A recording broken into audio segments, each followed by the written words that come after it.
mga ka-tasty! Welcome sa aking channel, and for today's video ay gagawa tayo ng mango jelly salad. Para sa ating written ingredients and costing, please check description box. Gagamit ako dito ng 24 grams or 1 sachet ng Menu Magic mango chunks at tutunawin natin ito sa tubig hanggang sa ma-dissolve na yung powder.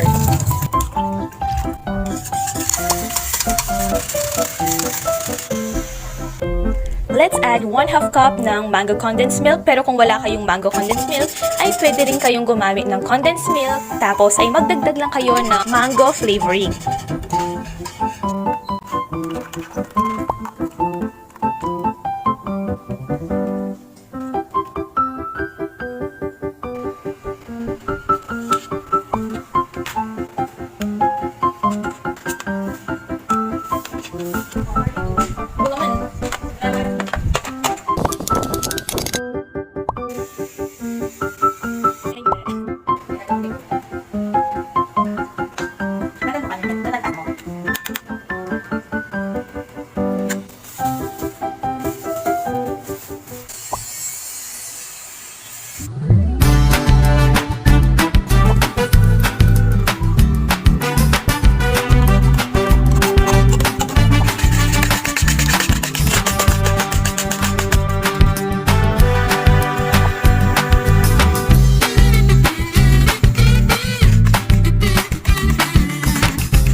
Welcome sa aking channel!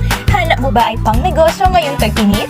Pwes gagawa tayo ng sagot gulaman na napakadali lang gawin, mura lamang ang puhunan at malaki ang kita. Para naman sa written ingredients, please check description box.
Dalawang ingredients lang, may pang-negosyo ka na?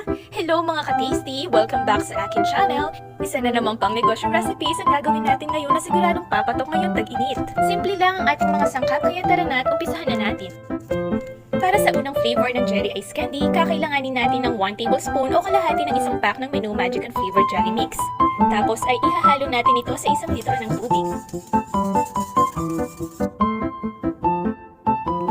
And dahil red ang kulay ng gelatin powder na napili ko, strawberry ang naisip ko na flavor para dito.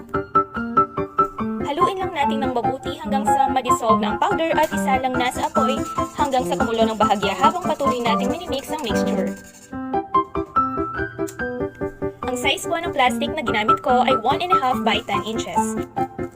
Guys, dapat po ay may kasama kayo sa paggawa ng jelly ice candy dahil agad nagsiset ang gulaman. Gamit ang embudo, mag-scoop lang tayo ng around 1/2 cup ng mixture pero depende po sa inyo kung gaano kalaki ang gusto ninyo. Make sure lamang po na nabuhol ninyo ng maayos ang dulo para maiwasan ang pag-leak ng mixture. Flavors na gagawin ko today ay optional lamang. Kung ano ang available sa kusina ninyo ay pwede nyo rin naman gamitin.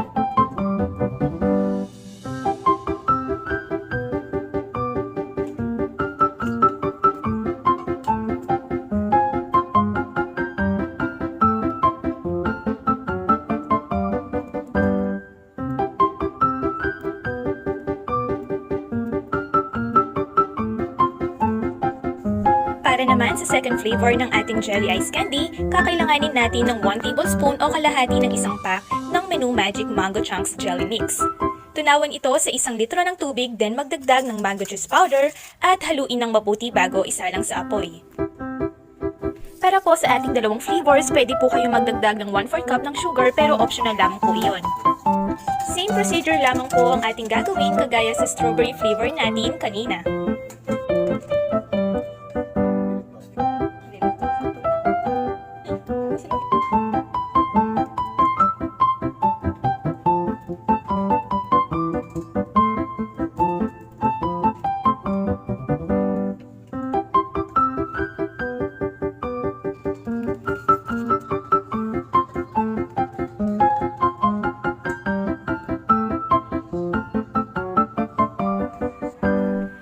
Pieces, each flavor po ang aking nagawa for a total of 24 pieces.